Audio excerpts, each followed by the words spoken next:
Halo teman-teman, perkenalkan nama saya Crescentia Mita Juliana. Saya dari kelas PK 4 semester 4 dengan NIM 23101111. Nah, di sini saya akan kembali bercerita tentang 5 hal. Yang pertama, sejarah Gereja Katolik di Indonesia. Lalu, saya akan menjelaskan masuknya agama Katolik ke Indonesia pada abad 16 dan 17. Yang ketiga, saya akan menjelaskan pengaruh kolonialisme Portugis dan Spanyol dalam misi Katolik. Lalu yang keempat, saya akan menjelaskan misi Katolik pada masa kolonial Belanda.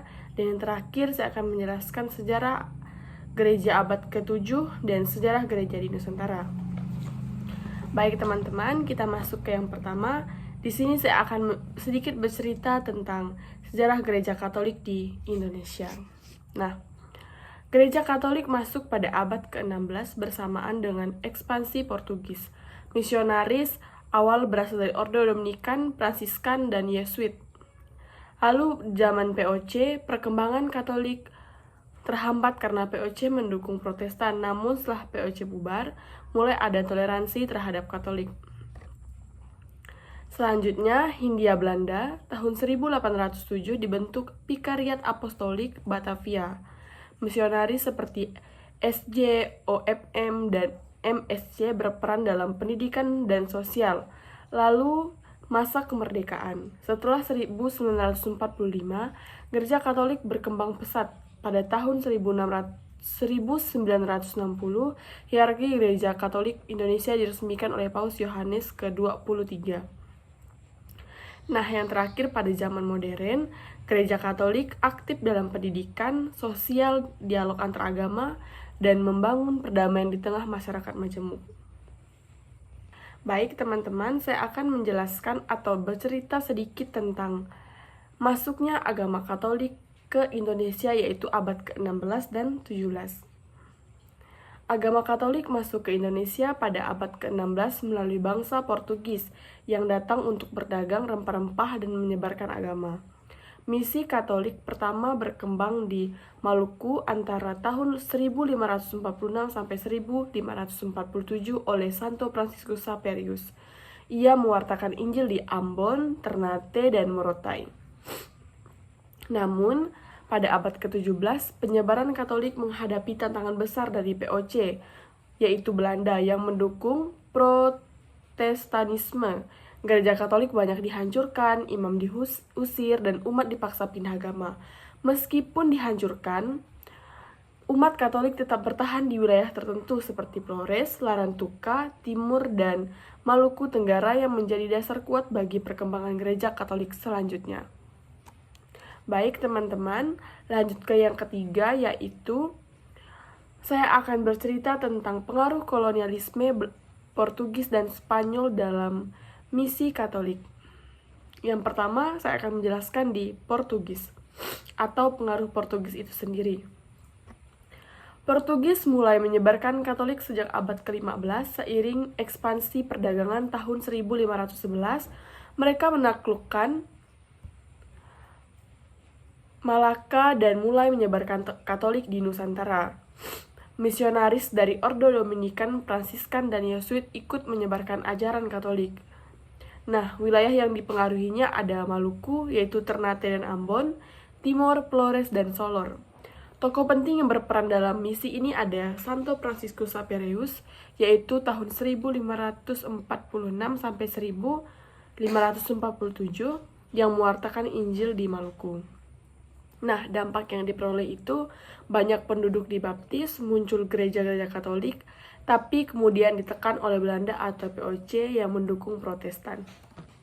Baik teman-teman, selanjutnya saya akan menjelaskan di bagian Belanda.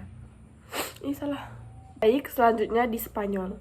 Spanyol juga menyebarkan Katolik lewat kolonisasi setelah perjanjian Tordesillas tahun 1494. Pengaruhnya lebih besar di Filipina dibanding Nusantara. Di Indonesia, Spanyol sempat hadir di Maluku Utara, tapi kalah pengaruh dari Portugis dan Belanda. Baik teman-teman, saya akan kembali menjelaskan atau bercerita tentang misi Katolik pada masa kolonial Belanda. Terdiri dari beberapa poin. Yang pertama, awal misi Katolik. Misi Katolik pertama kali masuk lewat bangsa Portugis di abad ke-16 setelah Belanda dan VOC menguasai Nusantara. Penyebaran Katolik mengalami kemunduran.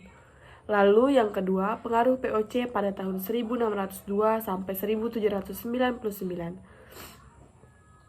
VOC menekan penyebaran Katolik karena mendukung agama Protestan. Imam Katolik dilarang berkarya terbuka, dan gereja-gereja Katolik diubah menjadi gereja Protestan. Lalu yang ketiga, pemulihan misi Katolik setelah 1800. Setelah VOC bubar, Belanda menjadi lebih toleran terhadap Katolik. Tahun 1807, Raja Louis Napoleon mengizinkan kembali misi Katolik. Tahun 1846 dibentuk Prefektur Apostolik Batavia. Yang keempat, peran tarekat misionaris. Yang pertama, Yesuit aktif di Jawa, Sumatera, Kalimantan. SFD fokus di Nusa Tenggara dan Kalimantan. Yang selanjutnya, CM Lazarit, pendidikan dan pastoral, lalu MSC aktif di Papua dan Maluku. Yang kelima, kontribusi misi Katolik. Yang pertama, pendidikan.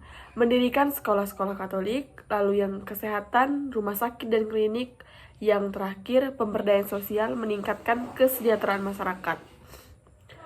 Lalu, yang terakhir ada tantangan, tekanan dari VOC dan dominasi Protestan, interaksi dan tantangan dari agama lokal, terutama Islam. Baik, yang terakhir saya akan bercerita tentang sejarah gereja abad ke-7 dan sejarah gereja di Nusantara. Yang pertama, sejarah gereja abad ke-7. Kekristenan di Bizantium menghadapi tantangan teologis dan ekspansi Islam. Muncul kontroversi monotelitisme atau Yesus hanya punya satu kehendak yang akhirnya ditolak dalam Konsili Lateran 649. Penyebaran Islam berdampak besar. Banyak wilayah Kristen seperti Yerusalem dan Alexandria jatuh ke tangan Muslim.